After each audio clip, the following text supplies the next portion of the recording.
Hi there, welcome back to the last video of the week. This is another one that's requested, and it's probably the other big villain of all the Spider-Man comic books through across the years. And it is, of course, Norman Osborn, or if you're playing on MTGO or Arena, Goben, Gene-Splice Savant. We all know what Norman Osborn is. He's the Green Goblin. But you can play him this side up for 1 and a blue. For a 1/1, can't be blocked. And when it deals combat damage to a player, you get to connive, which is fine. Or we can do the transform thing, which basically means we get the Green Goblin. Now, obviously, again, the same as I was talking about the other day with the card I covered the other day. The name has now slipped my mind, even though I'm recording all these videos on the same night, so I'm running out of time this week. You can play the Green Goblin if you want to for 1 blue, black and red for a 3/3 flying menace creature. And then it has the ability, and this is where you want to start with, that was Peter Parker I did, wasn't it? That was the one, remember now. You want to start with this side if you can. Start with the Green Goblin side, because it means all the spells from your graveyard cost 2 less to cast. And each non-land card in your graveyard has Mayhem. The Mayhem cost is equal to its mana cost. So remember, Mayhem, if you discarded the card this turn, normal timing rules still apply, but you can cast it from the graveyard for its Mayhem cost, which in the case of the Green Goblin will be whatever the casting cost is on the top right-hand corner.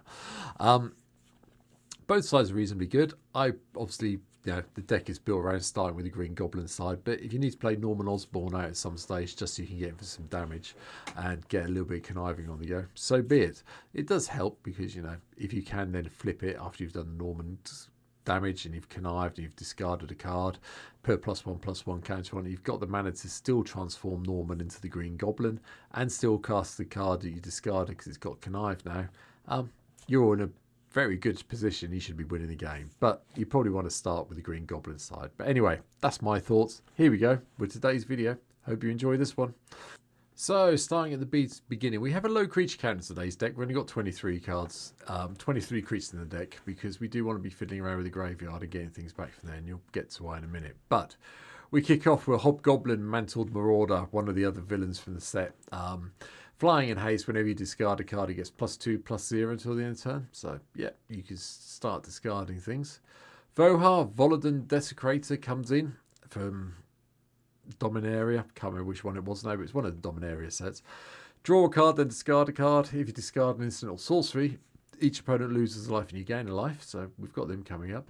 And then we can sacrifice it to return an instant or sorcery card from your graveyard. You may cast it from your graveyard, and then if the spell's put in your graveyard, you get to exile at this turn. So it gives you kind of semi-flashback, which gets to be important.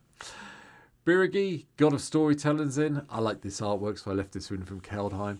Until you may cast a spell, you add red mana, doesn't end at the steps, and creatures you can control both twice, but you're not really worried about that. What you are worried about, I'll be honest, is Harmfell, Horn of Bounty. Discard a card, exile top code 2 cards you like, but you can play them this turn. And if you discarded something and you've got the Green Goblin in play as the creature, that card then gets Mayhem.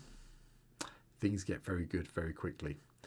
Electro Assaulting Battery is in as well. Another way of getting us extra mana if we cast instants of sorceries. So that's lovely. Glint Horn Buccaneer makes an appearance. We're discarding cards. We might as well deal 1 damage to each opponent as we go along. And then we can pay 1 and a red to discard a card and draw a card if we need to. We can only do that if it's attacking. You don't really want to be attacking with. You want to just sit there as a 2/4 blocker that benefits from you discarding your cards. Magmakin Artillerist also comes in from Ether Drift. Whenever you discard 1 or more cards, this creature deals that much damage to each opponent. Okay. And then Magnus of the Wheel. Yeah. Let's just sacrifice it and everyone can discard their hand, hopefully us included, and then draw 7 new ones, which is always fun. Reile, the Otherwise, is also in. +1/+1 for each instant sorcery in our graveyard. Whenever you discard 1 or more cards for the first time each turn, draw that many cards. So keep filling your hand up. From there, like I said, I think I had Swarm, Being of Bees in yesterday's deck for Doc Oct. He's back again today because I just think it's fun. And because he's got the Mayhem ability, he's even better in this deck.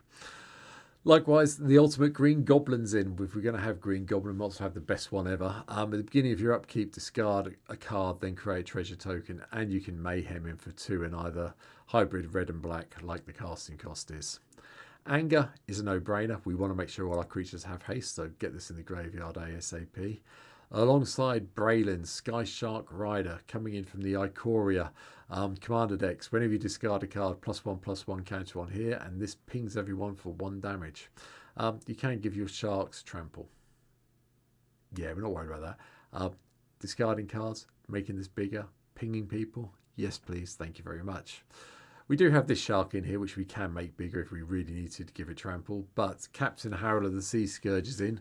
Whenever you discard 1 or more cards, target creature gets +2/+0 until the end of turn for each card discarded this way. And whenever that creature deals combat damage to a player this turn, you get to draw a card. Yep, happy with that. Carnage, Crimson Chaos makes an appearance. Another one of the villains we couldn't play in yesterday's Doc Oct deck because it's got red in it. But Trample, when it enters, return target creature card with mana value 3 or less from your graveyard to the battlefield. This has to attack each turn available, and when this creature deals combat damage to a player, sacrifice it. Mayhem, black and red. Cheap way of getting in play with this deck. To make things even more and give us discard outlets, we like Chain and Nightmare Adept. You may cast a creature card from your creature spell from your graveyard this turn. Activate it only once each turn, but it's still a discard outlet. But whenever a non-token creature enters the battlefield under your control, if you didn't cast it from a hand, you give it haste. Okay then. From Final Fantasy's Commander set, Emmett Selleck, the 3rd seat, 2 blue and black for a 3/4. Spells from you cast from your graveyard cost 2 less. Don't worry about the rest of it. That's what you're interested in. Cost reduction. You'll see why when we get there. And High Fae Trickster, Flash Flying. You may cast spells as though they had flash. Any spells, literally from Foundations. Doesn't matter what it is. Just cast them all as they have flash. That's fine. Wonder gives all our creatures flying when we get in the graveyard. And then because we are discarding so many cards, having the Archfiend of Efner in to make all our opponent's creatures smaller and potentially wiping the board out is definitely something we want to think about hard. Bone Miser's in, just to give us those zombies, give us some mana or, card draw, depending on what we're doing. And then the Green Goblin, the Revenant, is in as well. Flying and Death Touch. When it attacks, discard a card. Then draw a card for each card you've discarded this turn. Yeah. Okay. We like discarding cards with the Green Goblin. Might as well get him going with this one. Again, back to Final Fantasy. Kefka, Court Mage, makes an appearance.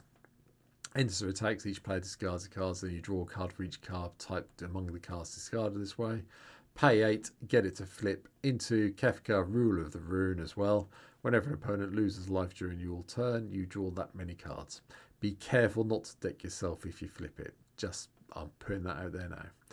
The final creature, River Kelpie, is also in. Enters when River Kelpie, another permanent, enters the battlefield with graveyard, draw a card. Whenever a player casts a spell from a graveyard, draw a card. Notice it's symmetrical. It doesn't matter who does it, just as long as it happens. You get the card draw. It's all good. Sorceries. This is where I went a bit off topic. Now, there's been quite a few Green Goblin, Norman Osborn decks around at the moment, but I decided to go down a slightly different route. So I've gone Conflagrating. Flashback, 2 red and discard X cards. You may cast this card from your graveyard for its flashback cost, then exile it. Yeah, okay then. Devil's Play also has flashback as well for 3 red and X, but just basically gives you 2 fairly good removal spells. Conflagrate slightly better, just bear that in mind. Faithless Looting, 2 draw 2, discard 2. Yep, there's your Mayhem being triggered. And then you've got flashback, which gets really cheap with the Green Goblin in play, because you can flashback it for the same as the original casting cost, don't forget.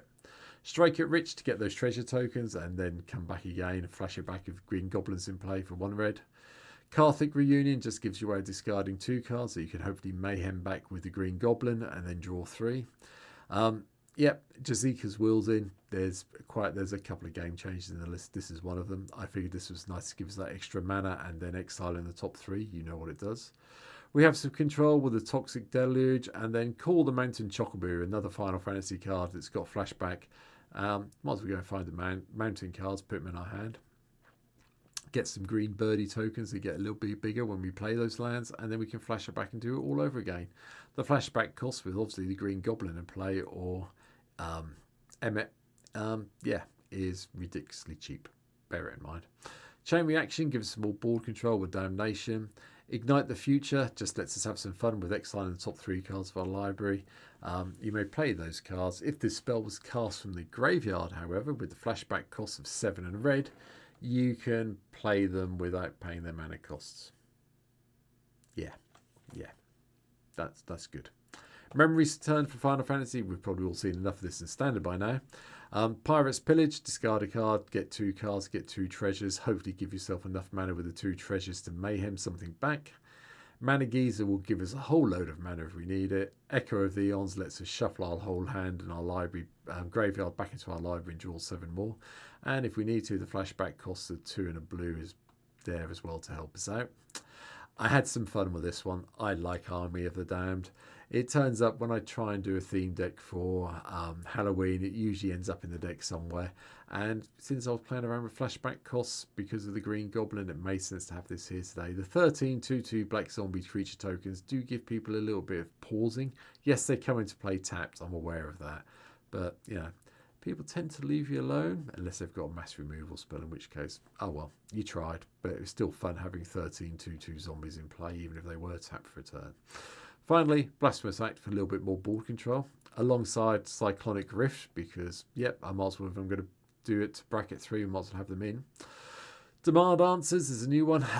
Sacrifice or discard a card, draw 2 cards. So discard something which you can mayhem back and draw 2. Galvanic Iteration just gives you another flashback card, so we can copy our next instant sorcery. Thriller Possibility, discard a card, draw 2. Chaos Warp, get rid of that annoying thing that's been bugging you all game. Forbidden Alchemy, go and find one of the top 4 cards, put it in your hand, the rest into our graveyard, then we can flash it back. Laughing Mad, discard a card, draw 2 cards, flash it back again, so it's all there. Memory Deluge, as well as used to see a lot of play. Look at the top X cards, your library X is the amount of mana spent to cast this spell, 2 in the hand, the rest on the bottom of your library, and then you can flash it back at some stage. Now, it is the amount of mana spent to cast this spell, so even though the flashback cost is 7, you may only be getting, 5 cards to look at because of the Green Goblin. Just bear that in mind when you're doing it. Artifacts wise, well, the Elixir's here again. Sol Ring, Arcane Signet, Felwar Stone, because you're bound to have a blue, black or red player on the deck, so give you some of that mana. Jet Medallion, Mind Stone, Ruby Medallion, Sapphire Medallion, one of each of the talismans, so you've got Creativity, Dominance and Indulgence to help us ramp, along with Thought Vessel. I've chucked in Crucible of Worlds, because you probably will discard some lands at some stage to, some way or other, so you might as well get them back and play them from your graveyard if you can. And finally, one card that I don't think I've ever seen in a Commander game, but it seemed quite good to me for this deck, the Crypt Caller Chariot. Whenever you discard 1 or more cards, create that many 2/2 black zombie creature tokens that are tapped. But it does mean that you can do this and get these at instant speed before your turn again if you need to, if you've got somewhere discarding. So it worked in my head. I thought it was quite fun. Anyway, it's a 5/5 vehicle with Menace for the crews for 2, so you should be able to crew it quite happily with anything you have coming into play. Lands wise, well, it's the usual selection of blue, black and red lands all the way through. Nothing particularly fancy in here at all. I am playing Oscorp Industries, so you can play this from your graveyard if you need to. It does cost you 2 life to do it, but you might as well do it, especially if you've mayhemmed it away. Path to Ancestry is here as well, just so we can have a little bit of fun and hopefully get a little bit of scrying on the go. Temple of the False Gods here. That's it. We didn't do Reliquary Tower for this one today. And obviously Xander's Lounge are all here. And that's it. That is my take on Norman Osborn or the Green Goblin if you're playing in paper, or Goben if you're playing on one of the online platforms. So they're all here. I'll just hide Goben for now. Yeah, it's fun. Let me know in the comments down below what you think I've missed out that should be included. Please hit the like button, hit the subscribe button, hit the share button. If you haven't used all your cheers up on some of my previous videos for this week, please hit the cheer button as well. That is helping me immensely get my channel out there a little bit more, which I really do appreciate if one has been doing the cheer button recently. And yeah, I'll be back next week with some other cards, probably Spider-Man. We may sneak in one other one because there's been an announcement about some of the cards are eventually adding to MTGO, which although they've been in paper for a while, I've never covered because I hadn't been able to play them on MTGO, and there is one card I definitely want to cover because it's the deck I'm not allowed to play at my friendly local gaming store because people got too frustrated with it. So that will be coming up sometime next week. But for now, thanks for watching, take care, and I'll be back very soon. Have a good one. Bye bye.